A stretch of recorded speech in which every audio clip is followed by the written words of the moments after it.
Hello guys and welcome back to my channel. I was gone with work for an entire week, which meant I couldn't work on any of my videos. I know this one is a bit late, but here is the Fury Warrior guide with a main focus on raids. Although that the AoE rotation isn't much of a game changer. Spamming Whirlwind. The Fury Warrior. Ever since Blizzard introduced Titan's Grip to the game, I was drawn to playing a Fury Warrior, equipping those two huge ass two-handers and just slamming away at the target. I've played Fury Warrior for a very brief time during Cataclysm, where I found them amazing. My go-to spec used to be arms, but not during Cataclysm. In the current expansion, Fury Warrior is all about being enraged and trying to use as much rampages as possible, while using your cooldowns at the right time and using Bloodthirst, Raging Blow and Frauding Berserker to build up rage.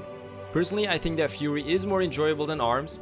The only major downside is that Fury relies hard on having the right legendaries, and with abilities like Battlecry, you can already guess which shitty trinket is going to be best in slot.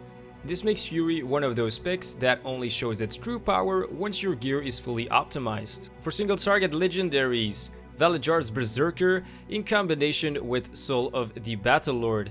This is the most common legendary combination for patch 7.3.5.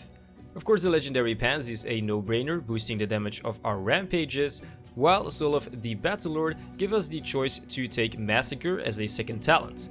Insanely good on bosses like King Goroth, where there are a lot of execute phases.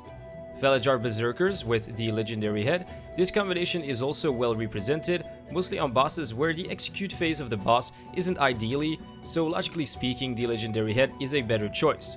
Some people even prefer it over Soul of the Battlelord. The legendary head helps with your enrage uptime as it generates more rage, and more rage means more rampages. The legendary cloak can be used when you're missing out one of the above legendaries. I don't like it too much because of two reasons. Reason number one, it has crappy stats, and reason number two, it replaces a tier slot that doesn't have crappy stats. As for AoE legendaries, no surprise here, we use the legendary Whirlwind belt in combination with any of the legendaries that I showed, except for Soul of the Battlelord, as you never ever want to use this one in combination with the Whirlwind belt. Stats, gear and the tier 21 set bonuses.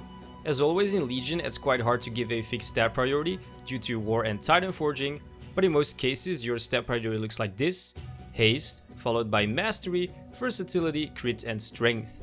In most cases, Haste, Mastery and Versatility are quite close to each other. Of course, it also depends on what legendaries you use. When using Soul of the Battlelord, you might want to take more Mastery, and when using the legendary head, you would need to gravitate more towards Haste. At the end of the day, be sure to sim your character, as this will give you your personal stat weight based on your current gear. A link to my simming guide should appear in the top right hand corner. Click on it if you have never heard of simming before. Let's talk about the tier 21 set bonuses. The tier 21 2 set is solid. Rampage causes the target to bleed for an additional 18% of the direct damage dealt to the target over 4 seconds. The 4 set bonus is very good, and also one of the reasons why reducing the cooldown of our Battlecry by using Convergence of Fate is still a big deal in Antorus. Activating our Battlecry will increase the damage of our Rampage by 25% for 8 seconds. What trinkets should you use? Like in every other video, one of your trinket slots will always be reserved by a Pantheon trinket. This can be Amatil's Vision. The lucky bastard that has this trinket and is watching this video, hello there, I fucking hate you. Your other option for the Pantheon trinket is the upgradable one at a max item level of 1000. In single target situations, you can combine one of these Pantheon trinkets with Convergence of Fate. I hate this trinket as much as you guys. I don't know how, but even after clearing 2 new raids, Blizzard manages to keep Convergence of Fate best in slot. But don't worry, I will give you guys another option. It doesn't come near the powers of Convergence of Fate, but you can still go for a haste stat stick. Woohoo! Since none of the trinkets that drop in Antorus are a good choice for the Fury Warrior. As for AoE trinkets, Forge Fiend's Fabricator is a good choice on, for example, High Command, where you can cheese for some high parses. Emerald Moonglaves can shine on Aeonar to again cheese some damage. Let's go over talents. In patch 7.3.5 it's all about Bloodbath and Massacre, because a lot of bosses in Antorus have either a good execute phase or a phase with a lot of adds where Bloodbath can really shine. Tier 15 Endless Rage for single target, and War Machine in AoE situations like Antoran High Command and Aeonar. War Machine is really good if you can make it proc consistently. Second tier are situational talents, Shockwave for that AoE stun, but in most cases you will play with double time. Tier 45, Avatar and single target, Wrecking Ball again in AoE situations, and will most likely be used in combination with War Machine. Tier 60 Bounding Stride or Warpaint, I like Warpaint better just because of the damage reduction. Tier 75, this is the tier that is affected by Soul of the Battlelord, so for this one you want to take Massacre and Frothing Berserker. If you don't have Soul of the Battlelord, go for Frothing Berserker.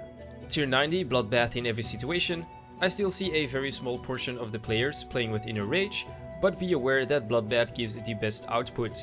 Last tier, Reckless Abandon, we never take the other two. A few guidelines first before we start with playstyle and rotation.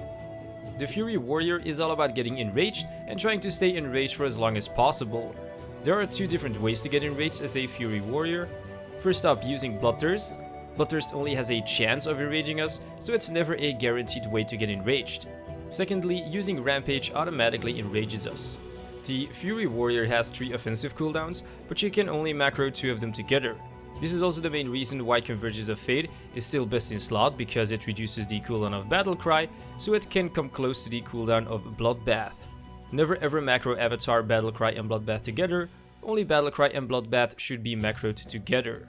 Our artifact ability, Odin's Fury, should be used after you get off your first rampage during your Bloodbath Battlecry window.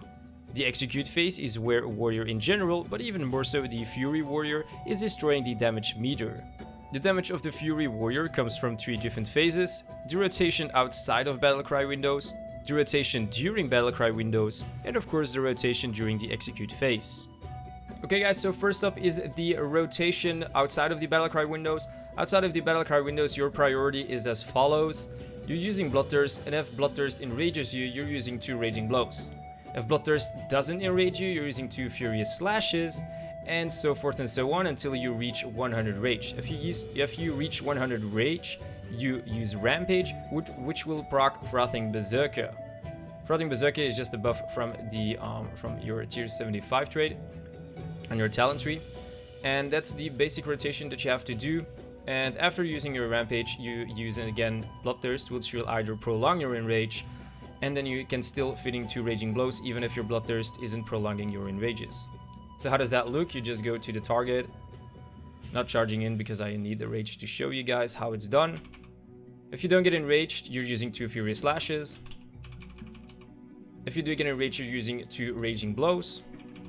Again, using two Furious Slashes, get 100 Rage, use your Rampage, and if you play fast enough, it doesn't really matter if it enrages you or not, you can still use 2 Raging Blows.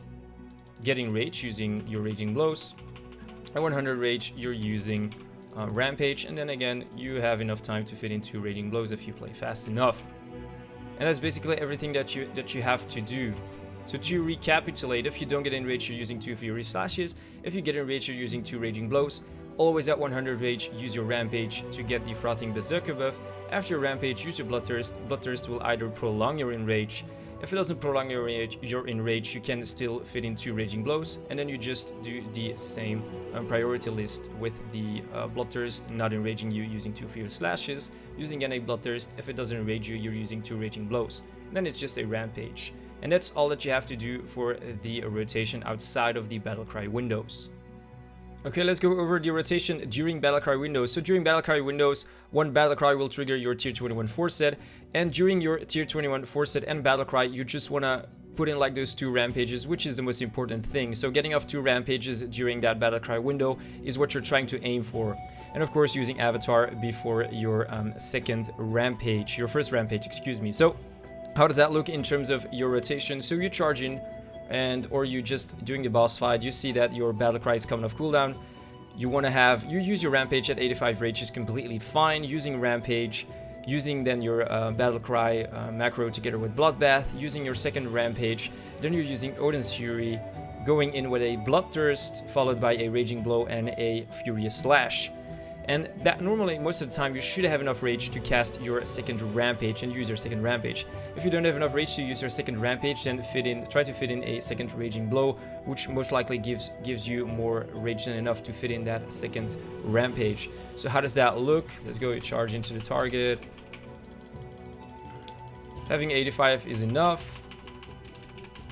Using Odin's Fury. Using Furious Slash, there you go, and fitting that second Rampage. And that's basically it, and then you just fall into the normal rotation. Outside of the Battlecry window, we're just using the normal rotation like we discussed before. And that's basically everything you have to know for the rotation during Battlecry. Rotation of the execute phase is fairly simple. Logically speaking, when going in the execute phase, you pop off your cooldowns like Avatar, Battlecry and Bloodbath, followed by a Rampage, which will enrage you. You can always cast 2 executes before your enrage runs out, and thanks to Soul of the Battle Lord, you're getting free Rampages, which will enrage you again. So be sure to always execute twice after using Rampage, and that's basically it. That should be everything you need to know about the Fury Warrior. For the people that are interested, in the description you can find a link to the weak aura that I'm using in the video. Should you have any questions, put them in the comment section down below and I'll try to answer them as soon as possible. Like this video if you liked it, and of course don't forget to subscribe. You can also follow me on twitch.tv. Thank you so much for watching and I'll see you next time.